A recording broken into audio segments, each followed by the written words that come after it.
Eh bien, bonjour à tous et bienvenue. Je suis Marc David de la CCI Lyon Métropole Saint-Étienne-Roanne et j'ai en charge la thématique franchise et commerce organisé. Et je suis ravi de vous accueillir pour ce webinaire intitulé Comment financer mon projet en franchise. Il s'agit du 6e webinaire de la semaine. Alors peut-être que certains d'entre vous en ont un peu marre de me voir, mais bon, c'est comme ça. Nous vous rappelons que nous sommes en format webinaire donc et que tous les participants sont à distance. Vos micros et caméras sont coupés. Vous pourrez utiliser le chat pendant cette diffusion pour nous poser vos questions et on vous répondra au fil de l'eau.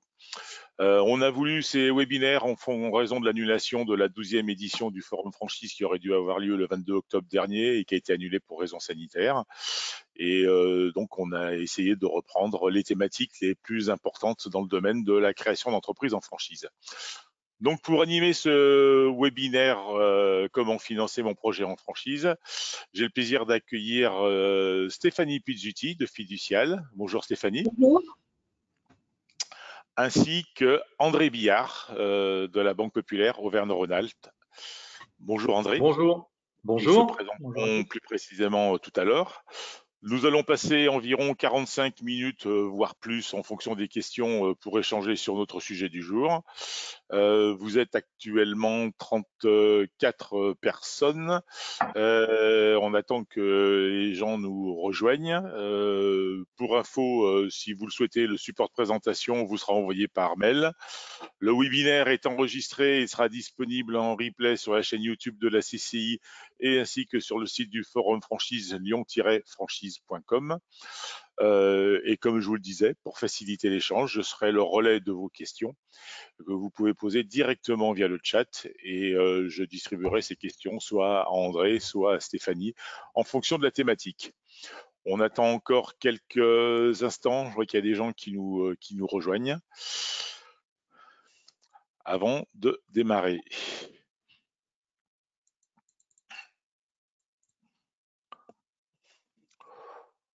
Voilà. Bon, écoutez, Stéphanie, c'est peut-être toi qui prends la main. Je te laisse la parole. Merci à toi. Bonjour à tous, puis merci d'être présents. Donc, comme l'a dit Marc, en fait, on va aborder le vaste sujet comment financer son projet de franchise. Donc, en fait, on l'a décomposé en deux grandes parties. Donc, une petite partie introductive, très rapide pour situer le contexte. La première grande partie sera en fait tout le travail en amont qu'on a tendance un peu à négliger, à oublier son importance avant d'aller voir le banquier, qui est l'établissement d'un business plan, quel que soit son projet, que ce soit dans un projet de création, de reprise. Et enfin, une fois qu'on a bien cadré cette partie-là, on va voir le banquier et comment est-ce qu'on peut faire financer son projet qui sera abordé par André. Et donc, un temps de questions-réponses à la fin, même si au cours du webinaire, Marc se chargera de recenser les questions. Du coup, on peut commencer, Marc? Eh bien, je t'en prie, vas-y. Ok. Donc, en petite phase introductive, en fait, il y a quand même une réalité aujourd'hui, c'est que quand on crée son entreprise et encore plus en franchise, ça mobilise des moyens financiers conséquents. On a le droit d'entrée, on va avoir des honoraires de spécialistes pour l'étude de marché, l'expert comptable, l'avocat, un auditeur s'il y a besoin de faire une valorisation quand on rachète un fonds ou autre. Il va falloir financer le stock, l'agencement, enfin toutes ces choses-là. Donc, ça coûte de l'argent. Et on a beau avoir des réserves personnelles, il est quand même rare d'être en capacité de financer à 100%, d'autofinancer à 100% son projet. Donc, généralement, on recourt à des emprunts bancaires. Et c'est là où il faut être très vigilant. En fait, l'apport personnel, c'est bien. L'engagement financier, évidemment, c'est déterminant, mais beaucoup d'autres critères, en fait, sont pris en compte et sont regardés de près par le banquier.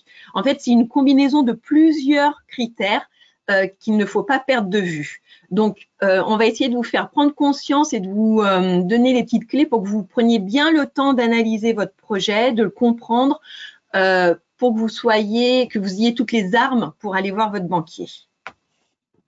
Donc, on va commencer par ma partie, qui est toute la partie amont, donc qui est l'établissement de son business plan, hein, puisqu'on ne va pas voir le banquier juste avec des idées plein la tête. Alors, j'ai voulu vraiment, donc moi j'ai décomposé cette partie-là, l'établissement d'un business plan, en une méthodologie en 5 étapes. La première étape, ça va être, va falloir poser les prévisions d'activité, hein, parce qu'on ne vit pas d'amour et d'eau fraîche. Donc, il va falloir déterminer un chiffre d'affaires. Donc, vous êtes censé rentrer dans un réseau. Le franchiseur, selon si le réseau est plus ou moins mature, il a plus ou moins de recul sur le chiffre d'affaires réalisé par l'ensemble de ses franchisés et il pourra vous donner des ratios plus ou moins affinés. Cependant, quand il vous fournit le DIP, je tiens à préciser que ce n'est qu'un état local du marché. Ce n'est pas une étude de marché. C'est à vous d'effectuer cette étude de marché, de vous rapprocher d'organismes compétents pour le faire ou vous-même, si jamais vous avez le temps. Vous avez plusieurs des cabinets spécialisés, vous avez des bases de données disponibles auprès des CCI, les études Xerfi, vous pouvez sous-traiter. Enfin, il y a une multitude, même des écoles de commerce, en fait, réalisent ces études de marché. Attention, encore plus maintenant, avec la crise sanitaire et économique qu'on traverse, ne palliez pas à cette étude de marché. Pourquoi? Parce que certes, vous allez avoir des ratios du franchiseur. Le souci, c'est que il va falloir, comme je vous disais, peaufiner, mais surtout, en fait, cette étude de marché va tenir compte de votre profil, du contexte actuel. Peut-être que le secteur d'activité que vous avez choisi, on pourra développer des tierces solutions de click and collect. À l'inverse, par exemple, c'est un réseau de salles de sport. Bon, là, le chiffre d'affaires, pour l'instant, ça va être compliqué. Donc, voilà. On a tendance à vouloir, moi, ce que j'appelle faire des économies de bout de chandelle, pallier à cette étude de marché. Je pense qu'aujourd'hui, il est plus qu'indispensable d'y recourir. Toujours dans cette première étape, donc vous allez, je vous disais, poser un objectif de chiffre d'affaires. Pareil, selon votre secteur d'activité, n'oubliez pas, par exemple, si vous choisissez les chocolats, si vous choisissez les vins, il y a quand même généralement une saisonnalité que le franchiseur connaît. Donc, il va vous la fournir et vous devez l'intégrer dans vos prévisions parce que quand autant les mois de Noël, de Pâques, par exemple, pour les chocolats, c'est des gros mois, autant le mois de juillet, on mange moins de chocolat. Donc, là, on va avoir un creux. Par contre, on a les charges. Donc, il va falloir prévoir la trésorerie pour. Vous voyez, c'est tout ce raisonnement qu'il faut avoir. Pareil, avec la crise sanitaire, je pense qu'aujourd'hui, on est dans la deuxième vague, la saison 2, hein, j'aime bien dire. Donc, aujourd'hui, les franchiseurs ont eu du recul par rapport à la saison 1 et ont vu l'impact sur le chiffre d'affaires de leurs franchisés. Donc, ils pourront également vous faire un retour. Le deuxième indicateur très important aussi, c'est bien de faire du chiffre d'affaires, mais ce qui est encore mieux, c'est de faire de la marge. Et là, le franchiseur, pareil, vous donne des marges type, à condition que vous exploitiez selon les préconisations qu'il vous a fournies. Donc, soyez bien vigilants également à respecter les marges. Pareil, n'oubliez pas d'intégrer cette notion de démarque connue et inconnue, que souvent vous oubliez. Pareil au niveau de la masse salariale, c'est souvent un très gros poste. Donc, il faut bien le maîtriser. Est-ce que vous allez avoir besoin d'employés productifs, non productifs? Dans vos prévisions d'évolution de chiffre d'affaires, ça va peut-être générer des embauches paliers. Là aussi, il va falloir le prévoir. Voilà, les contrats aidés. Par exemple, si vous êtes un peu juste, pensez au contrat aidé qui peut un peu soulager au niveau des charges votre projet d'entreprendre. Pareil, les frais généraux, on a tendance à en oublier une partie. Alors, le plus gros poste, généralement, ce sont les loyers. Hein. D'ailleurs, être très vigilant qu'ils ne dépassent pas un certain ratio de votre chiffre d'affaires, parce que sinon, en fait, ça vous fait une charge fixe telle que ça grève votre rentabilité. Mais n'oubliez pas, on vit en France, donc nous avons un certain nombre d'impôts et taxes. N'oubliez pas tout ce qui est la CET, les taxes d'enseigne, ce genre de choses. En plus des assurances, des frais bancaires, ainsi de suite. Tu veux dire quelque chose, Marc? Oui, j'ai déjà quelques questions qui sont liées à ton intervention sur ce slide et je pense Oui. que c'est assez rapide comme réponse. Étienne qui nous demande, l'étude de marché se fait qu'une fois le DIP remis par le franchiseur. Ça, c'est une question de timing, je suppose. Bah, euh, alors, oui, généralement, on attend d'être un peu engagé avec le franchiseur, d'avoir défini une zone géographique. Et à ce moment-là, eh ben, on avance dans le projet, quoi. On sait qu'on va être, je dis n'importe quoi, à Lyon et qu'on va s'installer à Lyon. Et maintenant, ben, on peaufine l'état local du marché du franchiseur sur cette zone géographique-là via une étude de marché pour conforter est-ce que j'ai intérêt à être là ou plutôt là ou ainsi de suite. D'accord. Il y a Marie-Odile qui nous demande, quand vous dites que le DIP ne donne qu'un état local du marché, Marché. c'est bien ce qu'on cherche à déterminer. Alors, c'est un peu plus précisé que ça, parce qu'une étude de marché va au-delà du simple état local du marché. J'ai pas compris la question de Marie-Odile. Excuse-moi. Je ne comprends pas quand vous dites que le DIP ne donne qu'un état du marché local. C'est bien ce qu'on cherche à déterminer. Je disais que l'étude de marché Non, va au-delà tout à fait. de l'état du marché local. Voilà, Voilà. c'est tout à fait. L'étude de marché est vraiment sur une zone géographique très très précise et va analyser rue par rue, entre guillemets, pour exagérer. Alors que l'état local du marché, c'est vraiment sur une grande grande zone géographique qui a un potentiel, point. Mhm. Mais ça va s'arrêter là. Et Frédéric nous demande, dans le cas d'une reprise d'entreprise sur un marché mature, l'étude de marché est-elle nécessaire? Dans le cas d'une reprise, De si reprise d'entreprise. vous reprenez un existant. Donc en fait non, parce que vous avez déjà les bilans de l'entreprise existante. Donc vous voyez bien si ça fonctionne ou pas. Après, il faut analyser si jamais ça ne fonctionne pas. Est-ce que ça ne fonctionne pas parce que en effet l'entreprise est pas située correctement géographiquement ou si c'est inhérent à la personnalité du dirigeant en place. Par exemple, il ne s'intéresse pas à son entreprise, il ouvre jamais, enfin voilà, ce genre de choses. Il faut déterminer la cause, pourquoi est-ce que ça ne fonctionne pas. D'accord. Merci. Je vous laisse continuer.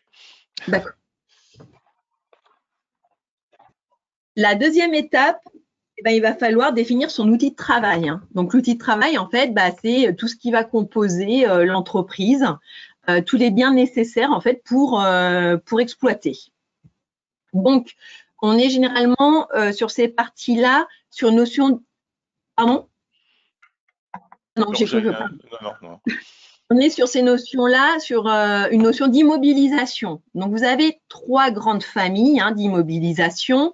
Les immobilisations incorporelles, corporelles et financières. Incorporelles, pour vous expliquer, moi j'aime bien dire que c'est ce qui n'est pas palpable en fait, ce qu'on ne peut pas toucher avec les mains. Donc, on va retrouver le fonds de commerce, le droit au bail, le droit d'entrée du franchiseur, les licences, les logiciels, ce genre de choses. Dans le corporel, on va retrouver à l'inverse tout ce qui est touchable, tout ce qui est palpable. Donc là, on va retrouver le mobilier, les murs, le parking, le bureau, l'ordinateur, ce genre de choses. Et enfin, on va retrouver toutes les immobilisations financières. Et là, on est sur une notion d'argent sonnant et trébuchant, donc les dépôts de garantie, les cautions. Si on fait un système de holding qui détient une entreprise, donc les titres de participation, ce genre de choses. Là, soyez bien attentifs. On a tendance, quand on est un peu ric-rac pour créer son entreprise ou pour reprendre une entreprise, on a tendance à sous-estimer ses besoins pour justement limiter l'endettement. Se dire, vu que je peux pas trop emprunter, je vais un peu sous-estimer mes biens nécessaires à l'activité pour que ça passe. C'est une erreur. Donc, soyez bien vigilants là-dessus.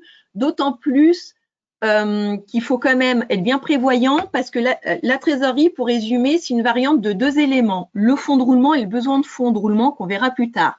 Autant la notion de besoin de fonds de roulement, c'est une notion que vous maîtrisez quand même assez bien. La notion de fonds de roulement est également une notion de trésorerie que vous maîtrisez moins bien. C'est-à-dire, on a un outil de travail et on met des ressources en face, un financement en face. Et souvent, je donne un exemple. Demain, je veux devenir chauffeur de taxi j'achète, donc je dis n'importe quoi, hein, ma licence 10 000 euros, ma voiture 30 000 euros, donc j'ai un outil de travail au total qui me coûte 40 000 euros, je vais avoir entre mon capital, enfin l'argent que j'ai apporté, plus l'emprunt, je suis pile à 40 000 euros, j'ai un fonds de roulement à zéro. Donc, ça veut dire que je n'ai pas de marge de manœuvre au niveau de la trésorerie. Donc, il ne faut pas qu'après, j'ai un besoin en fonds de roulement qui nécessite de la trésorerie parce que je pars avec un petit boulet au pied. Donc, soyez bien vigilants, posez bien tous les biens nécessaires à votre exploitation et anticipez bien, avoir un petit matelas de confort, encore plus aujourd'hui où, comment vous dire, avec la crise, on ne sait pas ce que demain va être fait et quelles vont être les prévisions de chiffre d'affaires. Donc ça, le fonds de roulement, attention. Au niveau des points spécifiques, je vous en ai noté 2-3 aussi parce qu'il y aura des variantes. L'impact peut être au niveau du choix de la structure juridique. Après, ça peut changer en fonction si on rachète des parts de société, si on rachète un fonds de commerce plutôt qu'une création. Et pareil, n'oubliez pas, si jamais vous êtes vraiment limite au niveau des fonds et de votre capacité d'endettement, pensez peut-être à des moyens d'exploitation alternatifs comme une prise de participation d'une tierce personne dans votre projet ou alors partez sur la location-gérance si le franchiseur est d'accord. Ça peut être une alternative intéressante. Je peux passer au point suivant. Bon, je passe au point suivant. Tu peux y aller. Donc, la troisième étape, on va être sur cette fameuse notion de besoin en fonds de roulement. En gros, pour vous résumer la logique, le besoin en fonds de roulement, c'est le besoin en trésorerie que me demande mon entreprise tous les jours pour ouvrir, recevoir des clients, leur vendre des choses. Donc, ça peut être un service ou des biens. C'est-à-dire, en fait, c'est généralement, on peut avoir un décalage en fait entre les fournisseurs qu'on paye, le stock qu'on paye, les salaires qu'on paye, les charges sociales, les impôts et taxes, et puis le moment où on va encaisser soit nos clients, encaisser de l'argent. Et ce décalage peut créer un besoin en trésorerie. Et là aussi, il faut bien l'évaluer, bien le prévoir dans votre projet du départ, d'autant plus que il est plus que rare que la banque le finance.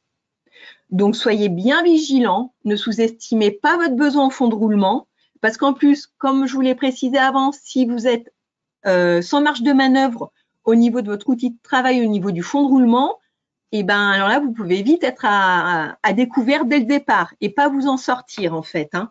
Et d'autant plus si vous décidez de vous lancer dans un secteur d'activité qui, malheureusement, au vu de la conjoncture, peut faire l'objet d'une fermeture administrative, ce besoin en fonds de roulement, il va être d'autant plus important parce que vous aurez quand même un loyer à payer, vous aurez peut-être des salariés, alors on a le système de chômage partiel et autres, mais voilà, on ne rentrera pas dans ce détail-là, mais vous aurez des charges à débourser tous les mois avec pas d'argent qui rentre. Donc, d'où l'importance de quand même prévoir large.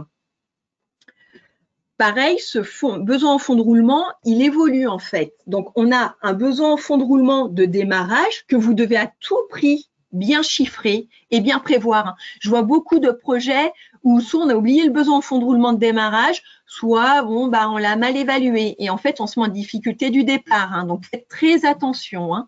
Donc, ce besoin en fonds de roulement de démarrage, en fait, c'est la trésorerie dont dont vous aurez besoin pour faire face à tous les décaissements qu'il va y avoir. Donc, ça va être tous les honoraires, les frais de déplacement, de formation que vous allez peut-être engendrer en amont de l'ouverture de votre point de vente ou autre, quel que soit votre projet, payer le droit d'entrée aux franchiseurs, lancer les travaux, les phases publicitaires, vous faire connaître, le démarchage, ainsi de suite. C'est tout ça, tous ces coûts en fait pour lancer votre activité.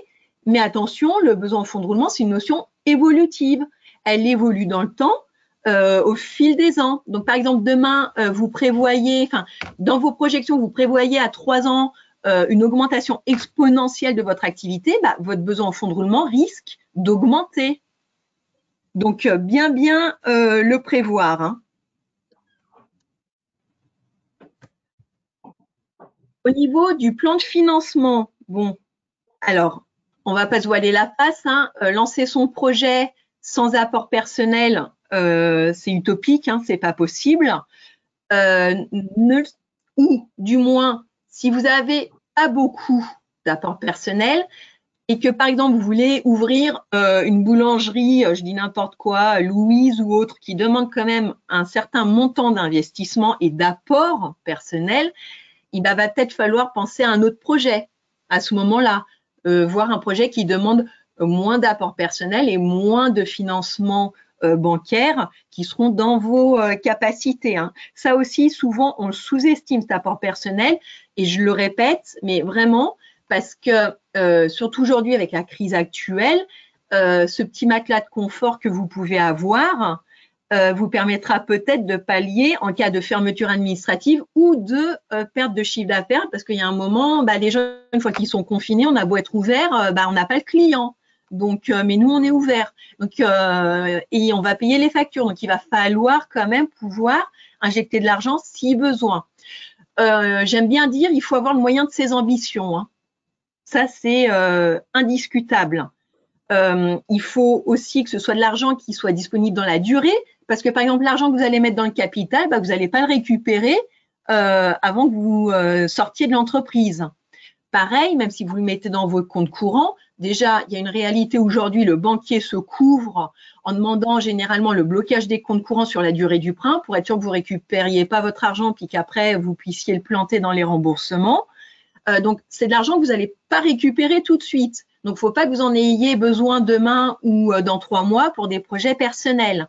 Pareil, la logique du banquier, en fait, si vous n'avez pas d'apport personnel, qu'est-ce qu'il va se dire? Il va, selon votre âge, hein, si vous avez 20 ans, c'est différent. Par contre, si vous en avez 40 ou 50 et que vous n'avez pas d'épargne, il y a un moment, il est en droit de se poser la question est-ce qu'il est capable d'être un bon gestionnaire s'il n'arrive déjà pas à gérer ses finances personnelles, ou du moins si vous n'arrivez pas à expliquer pourquoi bah, vous n'avez pas un petit pécule de côté, il va se dire pourquoi s'il n'y arrive pas à titre personnel, il y arriverait au niveau de son entreprise.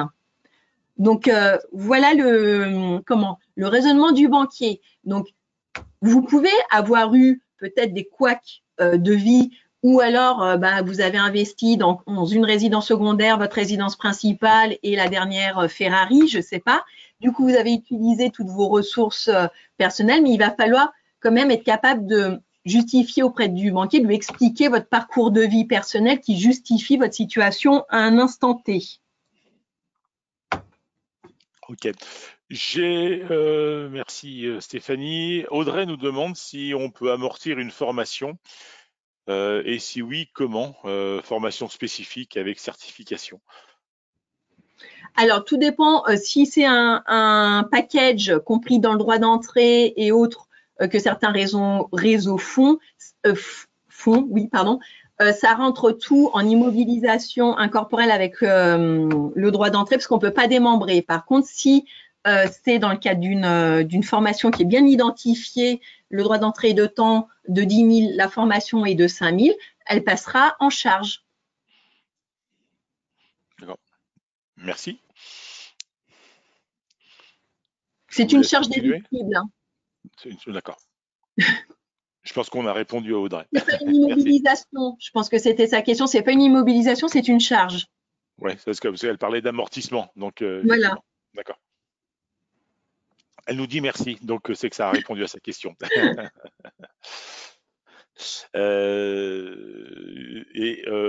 Patrice nous demande, on aura peut-être la réponse après, mais quel est le montant idéal d'apport personnel en pourcentage? Alors, je ne sais pas si c'est André ou Stéphanie qui répondent. Je vais en parler après, hein.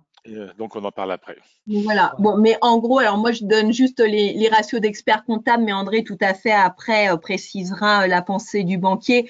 En moyenne, généralement, c'est 30%. Par contre, si vous êtes sur des activités de service, pardon, ça peut monter jusqu'à 40%, voire un peu plus. D'accord. Du montant global du projet. Ok, donc on précisera tout à l'heure avec André.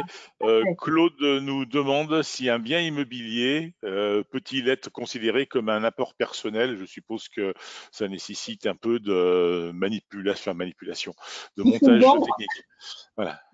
Non, non, on parle vraiment d'argent, Claude, on parle vraiment d'argent sonnant et trébuchant. Alors, soit il va falloir le vendre, soit à ce moment-là, la banque peut, à titre de garantie, l'hypothéquer, entre guillemets, vous l'hypothéquez. Elle va se couvrir, mais là, pareil, je pense que André précisera plus tard. Le banquier, quand il vous prête de l'argent, il va se couvrir, hein. Donc, du coup, vous avez les sûretés personnelles, les sûretés réelles. Et donc, notamment, dès qu'on est sur des sûretés, donc les sûretés personnelles, comment vous expliquer, c'est vraiment le système de caution où une personne… Après, Stéphanie. Ok, bon, donc voilà. Et donc, pour se couvrir, il peut, au niveau des sûretés réelles, demander l'hypothèque du bien immobilier. Mais l'apport personnel, on est vraiment sur des notions d'argent sonnant et trébuchant. Donc, faut racler un peu les fonds de tiroir, peut-être aller voir la famille. Vous avez, pareil, tout ce qui est les prêts d'honneur, par exemple. Vous pouvez aller voir. On avait une question sur les prêts d'honneur, justement, donc qui répond. Est-ce que le prêt d'honneur rentre dans l'apport personnel? Voilà, parfait. Ouais. Mais on va l'aborder dans la deuxième partie. D'accord. Merci. Après, vous avez le système, c'est la slide d'après, donc je la fais apparaître, hein, Marc, mais en même temps, parce que ça… Vas-y, c'est toi qui as la main. Si vous êtes un peu ric-rac sur les apports personnels, vous avez aussi, donc je vous ai mis un ensemble d'aides qui est possible, donc notamment le système de l'ACRE, de l'AR, donc, et l'ARS. Donc l'AR, c'est en gros, pour résumer, vous soulagez votre entreprise, vous ne vous rémunérez pas et vous percevez vos allocations Pôle emploi au démarrage. L'ARS, vous êtes limite en apport personnel, donc à ce moment-là, vous demandez à percevoir vos indemnités chômage, donc vous aurez 40% tout de suite au démarrage et dans les 6 mois, vous aurez le solde. Voilà, donc ça peut peut-être vous aider à augmenter votre apport personnel. Et après, c'est ce que je vous disais, solliciter, vous avez des plateformes d'initiative, donc France Initiative, Réseau Entreprendre, notamment avec les prêts d'honneur à 0% qui peuvent un peu peut-être vous aider. Et aller selon les régions où vous êtes, ça varie aussi. Vous avez des aides différentes. Donc, n'hésitez pas à aller voir vos CCI, vos conseils régionaux pour voir, en fonction de votre profil, si vous êtes une femme, si vous êtes plus ou moins âgé, et de votre zone géographique, ce qui peut, ce à dont vous avez droit.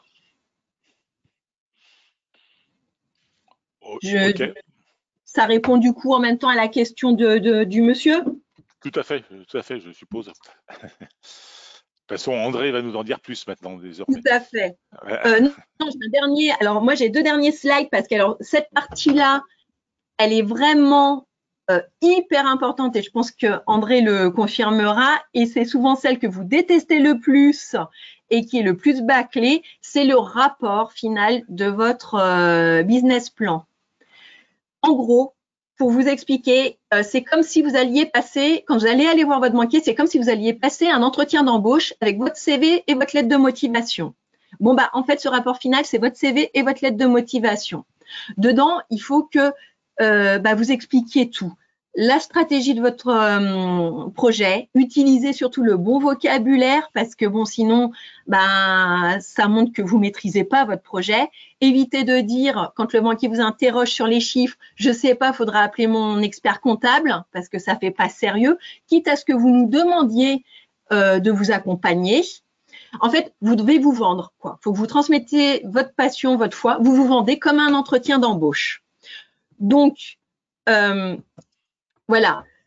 En gros, vous allez descendre votre CV à vous, les moyens que vous dédiez à votre projet, vous expliquez tout. Attention, c'est très important. On se rend compte que une des premières causes d'échec dans un projet de création d'entreprise ou de reprise, c'est l'inadéquation entre le projet et la personne.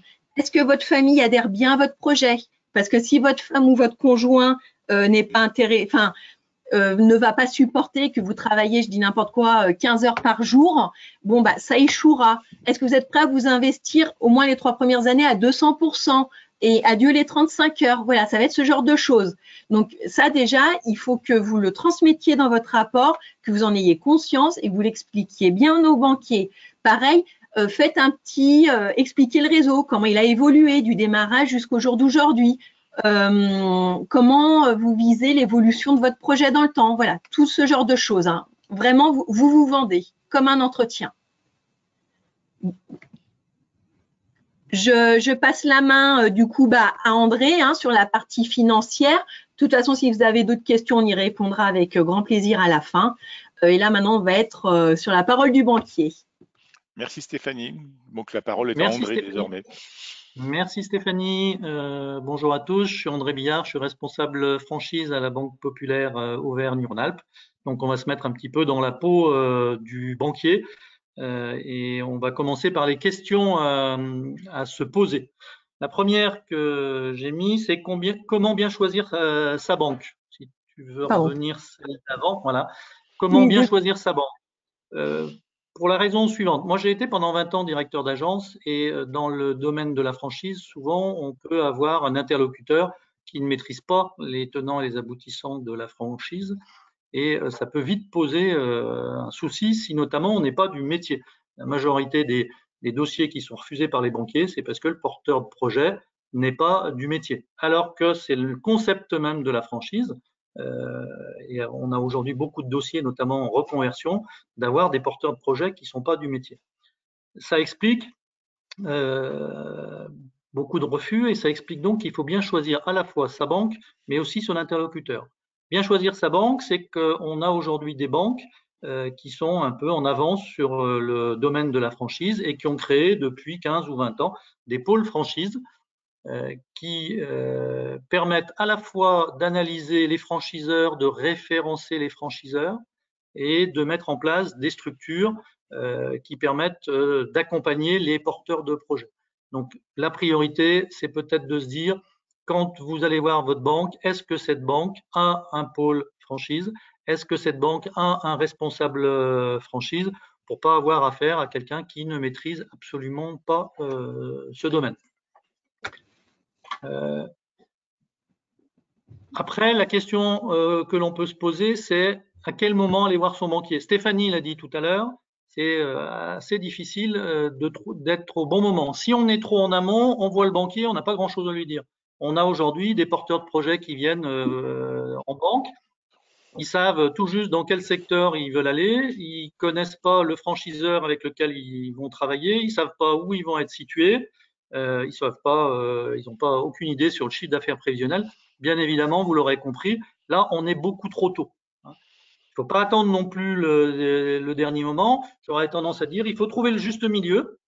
Il faut sûrement avoir déjà bien avancé sur son projet, avec qui je vais travailler, avec quelle enseigne je vais travailler, à quel endroit. Et si en plus on a déjà pu rencontrer l'expert comptable, c'est un vrai plus.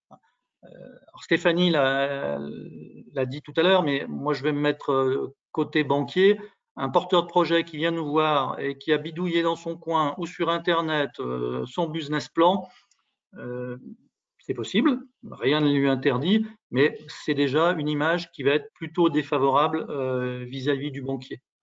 Donc voilà, on peut parfois avoir envie de faire des économies, mais il y a des économies dont on peut pas se passer, et je pense qu'il faut passer par un expert comptable, et plutôt un expert comptable là aussi qui est spécialisé dans le secteur de la franchise.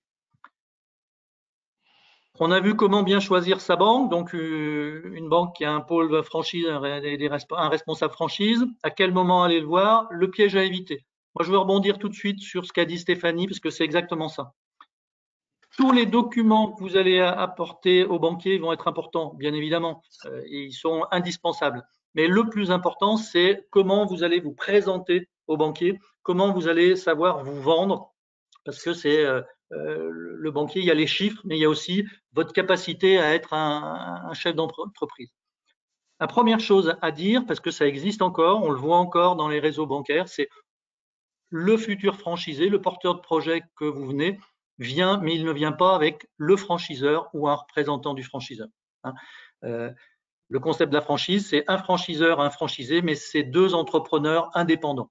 Donc, quand vous venez voir le banquier, vous venez voir le banquier tout seul. Vous pouvez être aussi accompagné de l'expert comptable, ça peut arriver dans certains cas, mais on ne vient pas avec le franchiseur ou un représentant du franchiseur, un directeur du développement ou un animateur. Le banquier, il doit juger de votre capacité à être chef d'entreprise. Donc, s'il y a le franchiseur ou un représentant du franchiseur, le franchisé, le futur porteur de projet que vous êtes, va se retourner vers le franchiseur et c'est le franchiseur qui va répondre aux questions. Donc, le banquier sera un peu dans l'incapacité de savoir si vous êtes ou vous n'êtes pas capable d'être un chef d'entreprise. Donc, ça, c'est vraiment quelque chose très important. Ça, c'est la première chose. La deuxième chose, c'est quand vous venez voir le banquier, il faut avoir travaillé un petit peu cet entretien. Alors peut-être l'avoir préparé, faire un peu un jeu de rôle en famille avec des personnes autour de vous, mais être capable de répondre aux questions. Le banquier va vous poser des questions. Si toutes les fois qu'il vous pose une question, vous ne savez pas, ou vous êtes obligé, comme Stéphanie disait, faut que je demande à mon expert comptable ou faut que je demande au franchiseur. Là, votre image, elle va être déjà bien écornée. Voilà. Moi, c'est ces messages-là que je voudrais faire passer. C'est tout l'investissement que vous avez mis avant l'entretien. Il faut que ça ressorte au moment de l'entretien. On a encore des cas où, quand on pose des questions à un porteur de projet, c'est tout juste si voilà, il sait l'endroit qui a été défini. Parfois, c'est le franchiseur qui lui a trouvé le local ou proposé le local, mais il y est allé voir une fois, mais pas plus. Il ne sait pas le sens de la circulation, il ne sait pas. Voilà. Donc, investissez-vous et il faut que vous soyez capable de répondre à toutes les questions, je dirais, du banquier et il faut que vous sachiez vous vendre. C'est aussi important que votre projet en lui-même.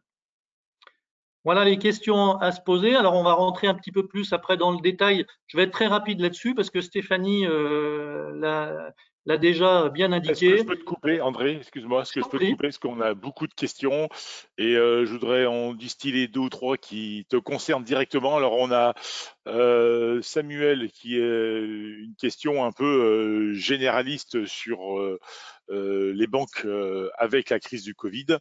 En ce moment, avec la crise du Covid, les banques refusent de consulter les dossiers, même un dossier qui serait passé avant la crise, ou en consultant des dossiers mais refusent de les financer. Comment obtenir un financement en cette période si difficile quand toutes les banques refusent? Existe-t-il d'autres moyens de financer un projet? Donc ça, c'est peut-être quelque chose que tu vas évoquer plus tard, les autres moyens de financement. Les autres moyens, mais je veux dire, Samuel sera obligé de passer par un emprunt bancaire. Il y a d'autres moyens, mais qui peuvent être en complément. Alors, je ne suis pas d'accord avec Samuel sur son affirmation, puisque la crise du Covid, on la connaît depuis le mois de mars. Et je prends l'exemple de la Banque Populaire Auvergne-Rhône-Alpes. Donc, sur les 14 départements, on a financé autant de projets en franchise à fin octobre qu'on en avait financé en 2019. On finance parfois des choses un peu différentes. Donc, effectivement, les gros projets sur la restauration à 600, 700 ou 800 000 euros, on va être plus attentif. Et puis, il y a d'autres domaines qui se sont développés, le service à la personne, voilà, ou tout ce qui est bio. Mais je ne peux pas aujourd'hui laisser dire à Samuel que les banques, je prends l'exemple de la Banque Populaire, financent moins Covid ou pas Covid. On finance toujours autant. Après, l'important, c'est effectivement que Samuel s'adresse à la bonne banque et au bon interlocuteur, encore une fois. Donc, si effectivement il y a un responsable franchise, qui passe par le responsable franchise, qui va déjà regarder son dossier avant de le transmettre au réseau. Si effectivement il va en agence auprès d'un directeur d'agence ou d'un chargé de clientèle professionnel qui ne connaît pas plus que ça le secteur de la franchise, on peut avoir aussi des jeunes qui débutent. Effectivement, il peut avoir son dossier qui sera rejeté, mais qui sera pour un motif futile. Voilà. Mais on finance aujourd'hui autant qu'avant. Merci de ta réponse, André. J'ai une question qui est une réponse rapide. C'est Jean-François qui nous demande comment savoir ou connaître les banques spécialisées en franchise. Tu le disais au début, toutes les banques, normalement, ont un responsable franchise. Les grandes banques ont un pôle franchise. Voilà, c'est peut-être se poser la question si vous souhaitez aller voir ou si vous êtes déjà dans une banque, demandez le responsable franchise. S'ils n'ont pas de responsable franchise ou s'ils n'ont pas de pôle franchise, ça voudrait dire qu'effectivement, ils connaissent un petit peu moins le secteur de la franchise. Alors, on peut dire à Jean-François que sur la Banque Populaire Auvergne-Rhône-Alpes, il y a un spécialiste franchise à Lyon qui s'appelle Voilà. André Billard. Oui, la Ok, Banque Populaire est la première je te banque remercie. sur le secteur de la franchise, aussi bien franchiseur que franchisé. Voilà. D'autres questions, Marc, ou... Il y en a d'autres, mais je te laisse continuer. Ok.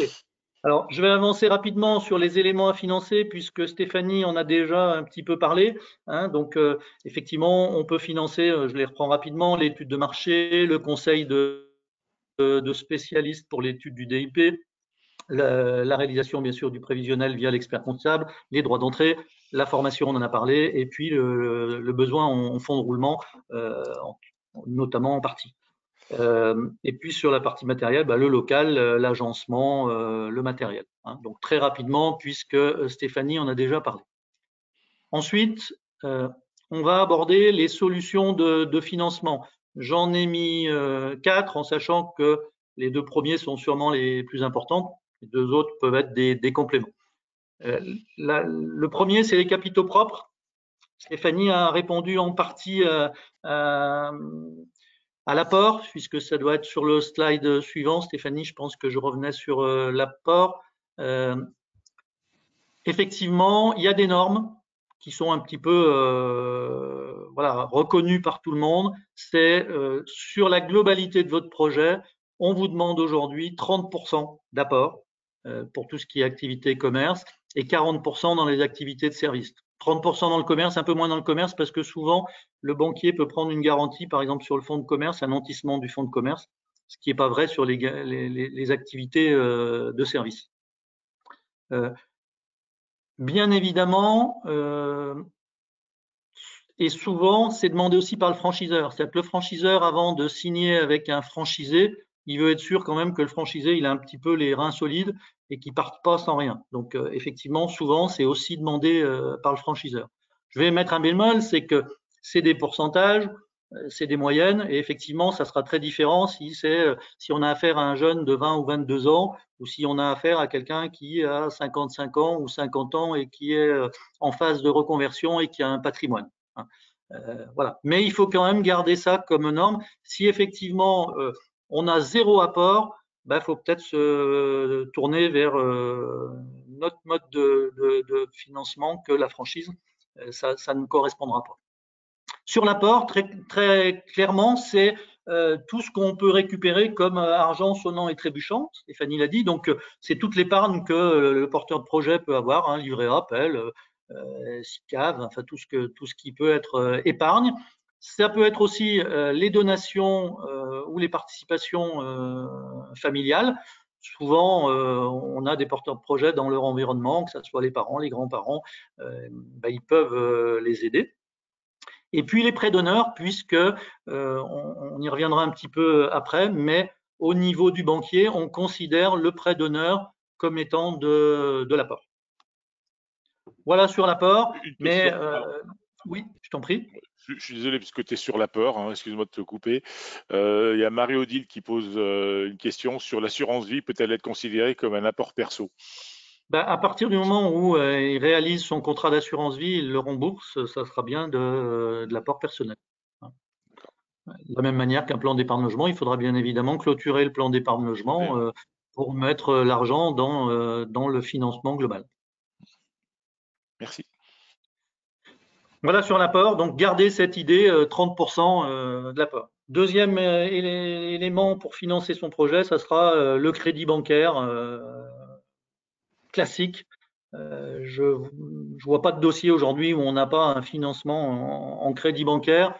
Alors, le taux, il peut être fixe ou variable. On ne va pas parler du variable aujourd'hui puisque les taux fixes sont quand même très très bas. Vous avez la chance aujourd'hui d'avoir des conditions de taux qui sont inférieures à 1%. Donc, ce qui est plutôt très bien quand on veut emprunter. Et là, on est sur un crédit de manière très classique, comme on peut avoir son prêt immobilier avec chaque mois, on paye une échéance avec capital et intérêt. Je vous ai mis une petite photo sur la droite pour vous dire que, par exemple, à la Banque Populaire, on a créé depuis le 1er octobre un prêt 0% franchise, création ou reprise en franchise. Donc, Alors, je fais un petit peu de la pub de la Banque Populaire, mais c'est normal, mais on est aujourd'hui la seule banque à avoir un prêt à 0%. Donc, c'est toujours un plus quand on a des choses à financer, quand on peut les financer à 0%. Voilà. Et puis, on peut aussi avoir un financement en crédit bail pour financer des équipements ou de l'immobilier professionnel, où là, on finance à hauteur de 100% en TDC. Bon, c'est assez rare, mais j'ai voulu quand même vous l'indiquer. Voilà. Mais Excuse-moi de te couper, pardon. Excuse-moi, je t'ai coupé, je suis désolé. je t'en prie, je t'en prie. Pour revenir au prêt à taux zéro, on va dans sa banque populaire et c'est un cursus classique. Oui, tout à fait. D'accord, ok, Voilà. très bien, merci. Et ça finance à la fois une création, mais ça peut financer aussi une reprise. Hein. Voilà. Voilà sur le crédit, il y aura peut-être des questions, on y reviendra après, mais voilà, c'est l'élément principal pour financer votre projet. Sur les garanties, on en a parlé un petit peu tout à l'heure. Bah, si vous achetez un fonds de commerce, bah, le banquier va on va vous faire le nantissement du fonds de commerce.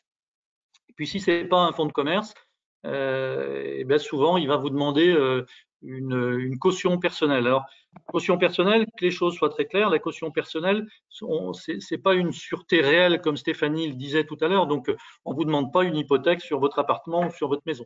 On vous demande juste que vous portiez caution, effectivement, et que vous soyez à même pour un certain pourcentage, parce que c'est jamais sur la globalité, ça peut être 20, 25, 30% où vous portez caution. C'est aussi une manière pour le banquier de voir l'engagement du porteur de projet. Hein, parce qu'effectivement, si le porteur de projet y croit en son projet, il peut se porter caution sur 25 ou 30% du montant qu'il demande à la banque. Si il ne veut pas se porter caution, pour le banquier, c'est un peu. On s'interroge, après on se dit, voilà, le porteur de projet nous demande d'y croire et nous demande de le financer, mais lui, il n'y croit pas parce qu'il ne veut pas s'engager derrière. Hein. Donc, cet engagement-là, c'est quand même important. C'est négociable, hein, il n'y a pas de pourcentage, ça va être négociable en fonction de chaque dossier. Et puis la dernière chose, c'est le cautionnement, c'est-à-dire que ça peut éviter de vous porter caution. C'est qu'une société de caution mutuelle va se porter caution à votre place, alors, soit une société de caution mutuelle, comme la Socama par exemple, ça peut être aussi la CIJ, et puis ça peut être aussi BPI, hein, voilà, Banque publique d'investissement, qui se porte caution, moyennant bien sûr un pourcentage, mais ça peut éviter à ce que vous portiez caution vous-même. Voilà sur les garanties. Ok. Sur les prêts d'honneur, Stéphanie en a parlé un petit peu tout à l'heure, mais c'est vrai qu'il faut aller à la pêche aux informations et essayer là aussi de trouver des aides, puisque la majorité, c'est des prêts à taux zéro. Hein, donc, tout ce que vous pourrez financer, même si les taux, ce que je disais tout à l'heure, étaient aujourd'hui souvent inférieurs à 1%, mais tout ce que vous pourrez financer à 0%, ça sera toujours ça de gagner. Donc, on a aujourd'hui des différentes plateformes, associations, France Initiative, France Active, ou l'ADI. Donc, il faut se rapprocher de ces gens-là pour essayer d'avoir justement des prêts à 0%. Je crois que la CCI aussi peut vous conseiller pour avoir accès à tous ces interlocuteurs. Voilà. Et donc, les prêts d'honneur sont considérés par le banquier comme étant de l'apport. Et puis, j'ai mis le crowdfunding. Pour terminer, alors même si on le voit très très rarement, hein, mais ça peut exister, c'est ce qu'on pourrait appeler du financement participatif, c'est-à-dire que vous avez votre projet, il vous manque un petit peu de moyens pour le financer, et ben vous faites sur des plateformes en ligne appel à des gens qui sont là un petit peu pour vous apporter des fonds. Voilà. Soit c'est complètement désintéressé, c'est un don, donc c'est des montants quand même plutôt faibles, des gens qui ont envie de vous soutenir. Soit après c'est des prêts rémunérés. Voilà, là c'est un petit peu plus compliqué parce que qui dit prêt rémunéré dit qu'à un moment donné il va bien falloir quand même le rembourser et il faut être très attentif à ça. Mais ça peut être fait, ça, souvent dans un environnement familial. Vous montez votre projet, ça vous dérange un petit peu d'aller voir le grand-père, la grand-mère, les oncles, les tantes ou les amis pour lui dire est-ce que tu peux pas me donner quelque chose, vous créez sur une plateforme en ligne, vous mettez en ligne votre projet, et puis les gens, c'est aussi peut-être plus simple pour eux de participer sur des montants un petit peu plus faibles. Donc ça peut venir compléter, mais ça reste quand même, ça reste très faible. Vous ne pourrez pas vous passer d'un crédit bancaire. Oui, et si je peux compléter, en vrai, le crowdfunding, faut être vigilant aussi parce que quand c'est pas des dons, c'est coûteux, les taux d'intérêt sont élevés, ou alors ils demandent des fois des prises de participation dans votre capital. Donc voilà, bien regarder les conditions. Ouais. Oui, c'est ce que j'ai mis sur les trois formes en bas, l'investissement en capital ou contre royalties. Mais pour que ça fonctionne bien, on va dire, il faut que ça soit des dons. Donc c'est plutôt dans un environnement familial ou amical où c'est peut-être plus délicat d'aller demander à des amis qui vous aident à hauteur de 100 ou 150 ou 200 euros via une plateforme. Ce sera peut-être plus simple aussi pour eux d'y participer, mais ça reste vraiment à la marge et on le voit quand même très rarement. Voilà sur le financement. Et voilà. On a pas mal de questions-réponses. Enfin, 2 questions qui vont amener des réponses. Certaines qui peut être assez rapide. On a Audrey et Cindy qui demandent si vous coûtez cher, à savoir le coût moyen mensuel pour un compte bancaire ou combien ça coûte pour aller voir un expert comptable. Donc ça, je suppose que ça dépend de pas mal de critères. Alors sur un compte bancaire, il y a tellement, enfin, je veux dire, là, il faudrait un webinaire entier pour rentrer dans le détail, mais c'est pas ce qui va aujourd'hui par rapport à votre projet global en franchise. C'est pas ce qui va vous coûter cher les frais au niveau bancaire. Ok. Et au niveau de l'expert comptable, non, c'est pour le prévisionnel. Oui, je pense que on parlait du premier rendez-vous, donc je pense que c'est ça. Alors, le premier rendez-vous, pour se voir physiquement, alors il y a des cabinets qui peuvent facturer le premier rendez-vous. Je sais que nous, chez Fiduciel, on ne le facture pas. Et l'établissement d'un business plan, généralement, c'est 500 € hors taxe, on raisonne hors taxe puisque vous êtes censé récupérer la TVA à terme. Et souvent, il arrive quand même qu'on l'offre quand après vous restez client avec nous, ou si vous êtes, si vous allez être franchisé d'un réseau avec lequel on est partenaire. Ça peut arriver également qu'on ait des remises. Ok, merci. Il y a Samuel qui semble bien connaître le monde de la banque qui nous dit: un courtier du monde de la franchise comme Prêt Pro est-il ou non bienvenu dans un rendez-vous banque franchisée pour créer son projet en franchise, je suppose. Oui, on a affaire souvent à Prêt Pro, il n'y a pas de souci. Avec un courtier, c'est plus le franchiseur que voilà, on souhaite pas avoir le franchiseur avec nous. S'il y a le courtier peut très bien présenter. Souvent, on a un rendez-vous avec le courtier, soit en ligne, soit en présentiel. Mais le futur franchisé va répondre aux questions. S'il y a le franchiseur ou le représentant du franchiseur, par expérience, il se retourne toujours vers le franchiseur et voilà. Donc, oui pour un courtier, non pour un franchiseur. D'accord. Marie-Odile nous demande: les notions de matériel, immatériel recouvrent bien les notions corporelles, incorporelles? C'est la même chose? Au niveau des investissements? Oui, je pense que c'est au niveau du business plan. Voilà. Oui, en gros, oui. D'accord, merci. Concernant le prêt à taux zéro, quel est quel type de montant, enfin, quel est le montant, nous demande Laurent, pour le prêt à taux zéro? Je crois que c'est plafonné à 20, 25 000. Alors, le prêt à taux zéro qu'on a mis en place à la Banque Populaire, il est plafonné à 25 000 €. À 25 000. D'accord, merci. Jean-François nous demande la durée d'un prêt bancaire. En général, pour la création d'entreprise, je suppose. Création, reprise d'entreprise. Souvent, on est sur des durées, enfin Stéphanie pourra le confirmer, mais souvent on est sur des durées de 84 mois. Donc ça fait 7 ans. La durée du prêt, oui. Alors oui, parce que c'est une moyenne, en fait, c'est en corrélation avec la durée du contrat de franchise. Si jamais vous rentrez dans un réseau, la durée du prêt est sur la durée du contrat de franchise. Voilà, c'est exactement la question de Delphine qui nous disait la durée pour un prêt bancaire en fonction de la durée du contrat de franchise ou étalée selon les biens matériels que cela finance pour la partie corporelle. Donc on est plutôt, Alors, il faut plutôt caler ça sur la durée du contrat. Donc du coup, c'est bien ça. oui, parce que si on a, alors c'est très rare, mais on peut avoir encore des contrats de franchise sur des durées très courtes. Par exemple, 3 ans. Moi, j'en ai vu encore récemment. Effectivement, on va pas prêter à 7 ans à un porteur de projet, alors que dans 3 ans, si ça se trouve, il aura plus, voilà, il aura plus d'enseigne et il sera peut-être plus en activité. Donc, effectivement, il faut que ça reste en adéquation avec la durée du contrat de franchise.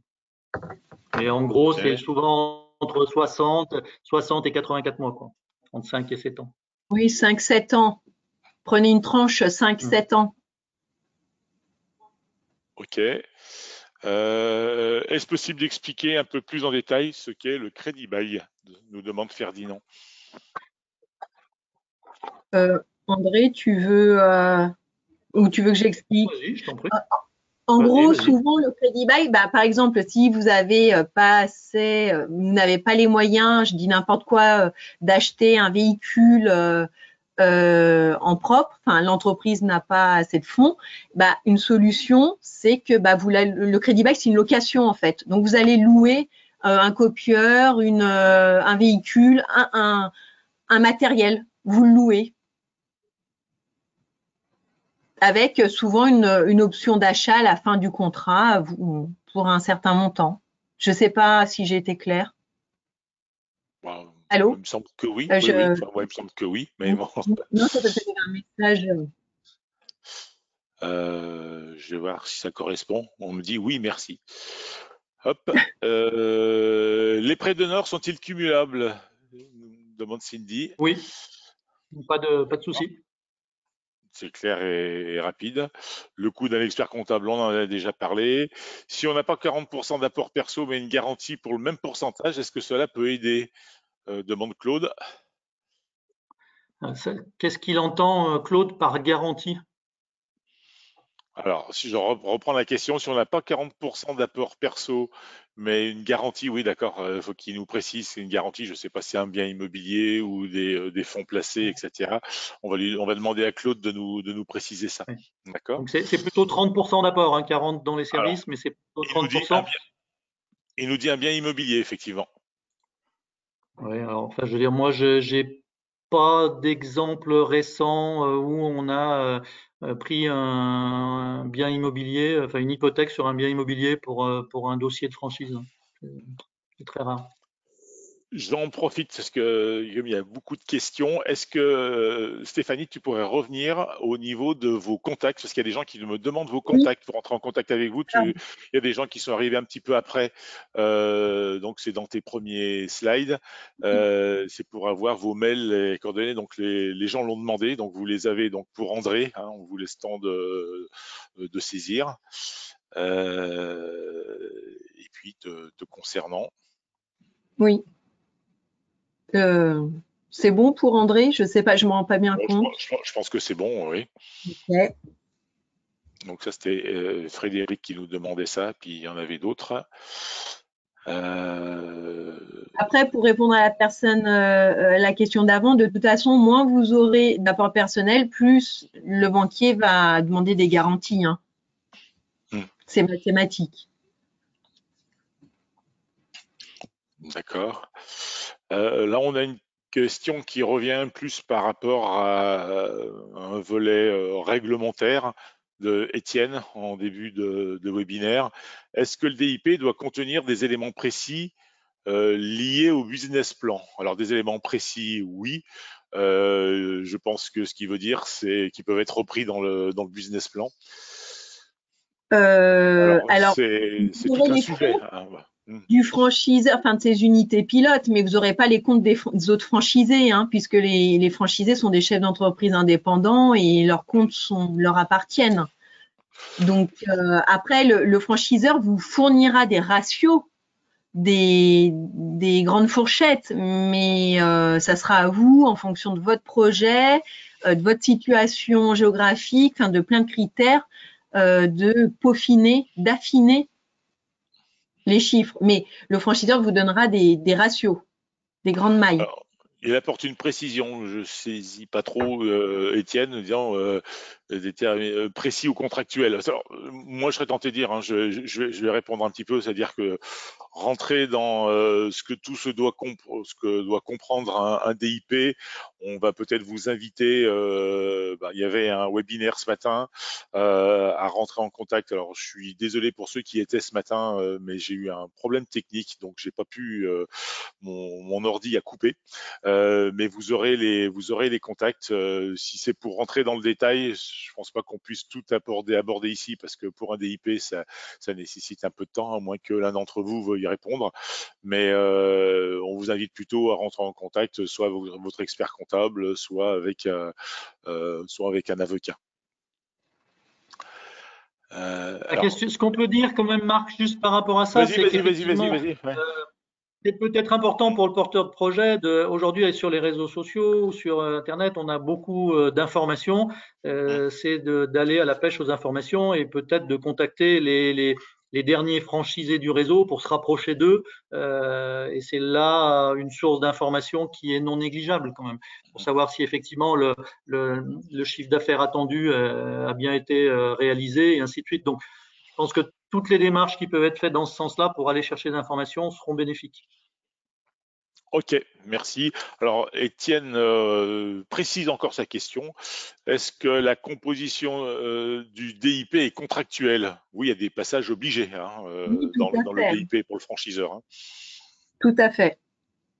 Voilà. Mais là, encore une fois, Étienne, on va vous conseiller de vous rapprocher d'experts. Et ça répond aussi, a priori, à la question de Stéphanie. Il dit, pour l'aide à la relecture du DIP, on passe par un juridique ou un expert comptable. Alors moi, je vais te donner une réponse CCI, en tout cas, qui que ce soit. Alors, prenez des gens qui sont vraiment des spécialistes de la franchise, hein, parce que c'est quand même un environnement juridique, contractuel et puis aussi juridique, contractuel et puis de jurisprudence où il faut avoir des gens qui connaissent très bien ce qui se passe. Tout Voilà, à si fait, il vous faut connaître voulez. les mentions obligatoires.